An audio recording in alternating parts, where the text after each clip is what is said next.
Hey everybody, Alex here from Heavy New York once again. Today we are back at the Gramercy Theater, and today we have Mike of the almighty DevilDriver. Thank you so much for your time and sitting down with us today. Good.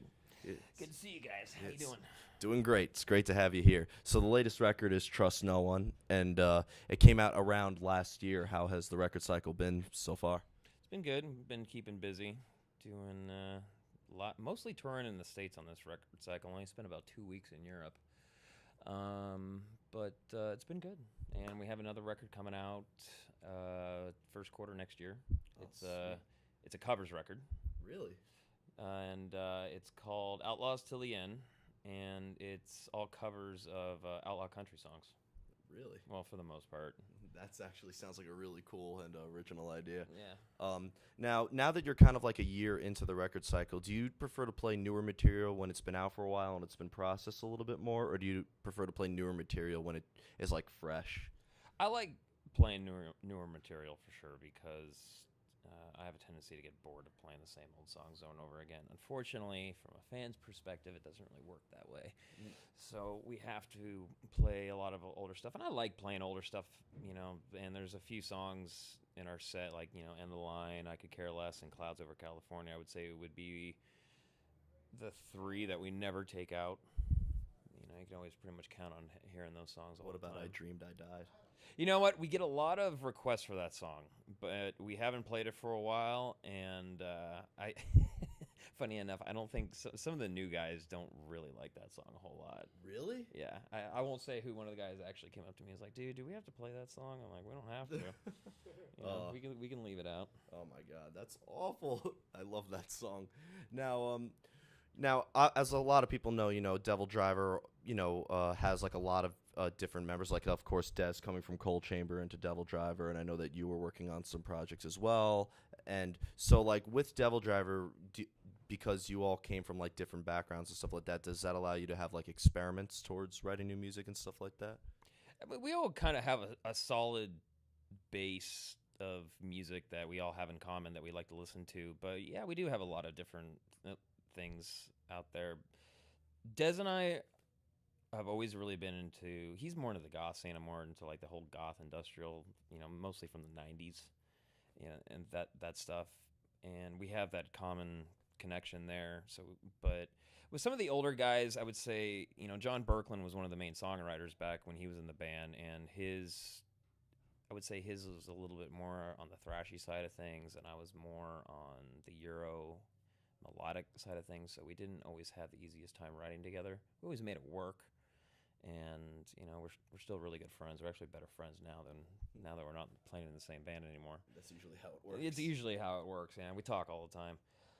But yeah, there's a lot of common stuff that we all love, and I think that's what makes a great band and having good writing partners is having all these different ingredients from different backgrounds and combining them all together. I mean, that's how you get a more of an original sound. I think having one writer, usually you kind of have a tendency to get stuck in one place. Of course. And I like writing with other people too, because a lot of times I have a hard time making up in my mind what's better or not. Like, do I use this? Do I use this? And I'll have lots of ideas that could go in one place, but it's nice for me to have one or two other people in the room saying, no, that's the best option right there. Yeah, of course. It makes total sense. Now, DevilDriver has toured with a variety of different types of bands. Obviously you're touring with Superjoint tonight and, bands like Cane Hill and King Parrot, more on the heavier spectrum of things. But, DevilDriver, I believe, toured with bands like All That Remains, and they've toured with a lot of different subgenres of metal. So depending on the tour packages that you're on, do you notice like maybe a different type of audience when you're on stage? I notice a different type of audience depending on what city we're in and what country we're in, and even the venue itself can lend to having a good show or bad show, mediocre show, whatever. New York City is one of them. We've had some really awesome shows here. I don't think we've ever had a bad show, but we've definitely had shows that have been way cooler than others. Of course. And but regardless of who we're playing with, I mean, we've never been out on tour with a band where we've geared our set list toward, okay, what kind of crowd are we playing for? We've never had to do that. Okay. We've almost gotten tours with bands that I would say would be more on the rock side of things, where we've talked about redoing our set list to, kind of coincide better with whatever kind of crowd we're going to be with, but that's never happened. So It's always a plus. as of now, for the last 15 years, we've just played what we want. Of course. And a lot has changed in 15 years, and you guys have a lot of albums out now and stuff. 7. And so with each record, do you kind of like to, because DevilDriver does have a distinct sound, Dez's vocals are obviously his and stuff. So with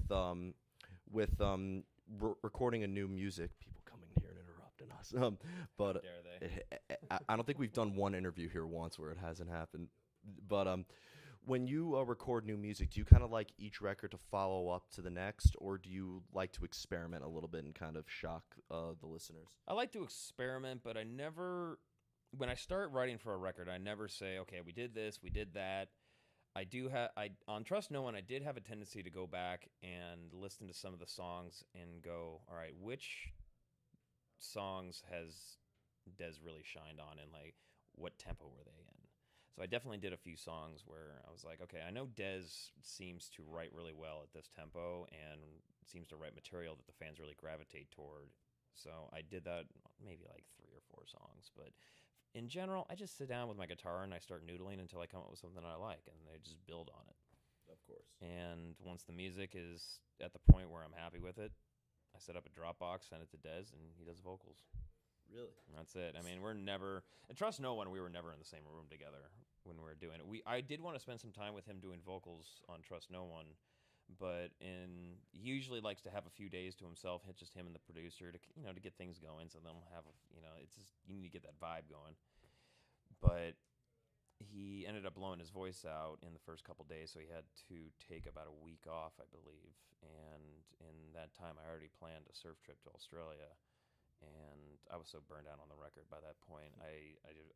I didn't think that I would have any good input. I probably just would have stressed him out more. So I was like, I told our producer Mark and Dez, I'm like, I trust you guys. Have fun. I'm going surfing. Ironically, it was called Trust No One.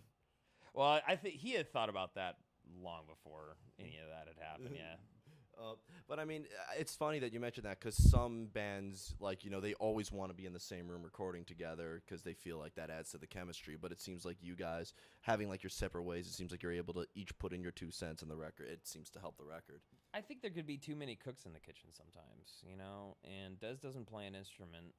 And I think, the album is called Trust No One, but at some point we definitely, and he trusted me with taking the lead role as the writer on this one. Yeah, definitely. So the final question I want to ask is, before we go, and first of all, I want to thank you so much for your time to sit down with us. But I know that you're I love talking gear with some of the people that we talked to, and I know you are an ESP user, yes. Correct? So I'm just curious, what else other of your weapons of choice?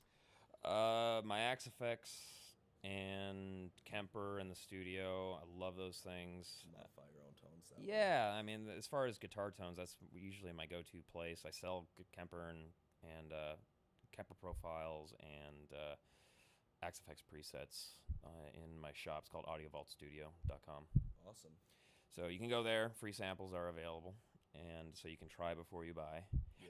But as far as amps go, I signed up with PV recently, and they sent me over a 6505 Plus, and believe it or not, I was more happy with it than I thought, because I do have a 5150 block letter at my house, and a couple of rectifiers, and I've got I think 3 preamps now. I got a Marshall JMP1, this old school PV Rockmaster, which it cost me probably 4 times as much to fix after I bought it than I actually bought it for. I think I paid like $60 for it. And that's usually the case. Yeah, and then I sent it to someone to fix it for me, and he got it working great, but it was more expensive than actually buying it.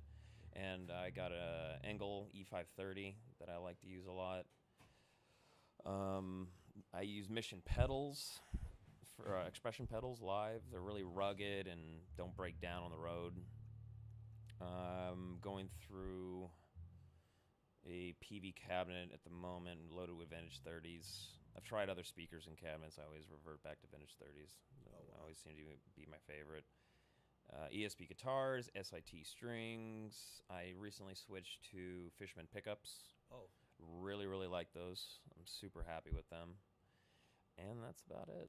Wow, you were really specific too. I love gear. Yeah, that's the family business for me growing up, so it's my favorite question to ask. So I want to truly thank you so much for your time. Everybody, Mike here of DevilDriver, Alex from Heavy New York. Be sure to pick up the new record, Trust No One, and be on the lookout for their cover album coming out very soon.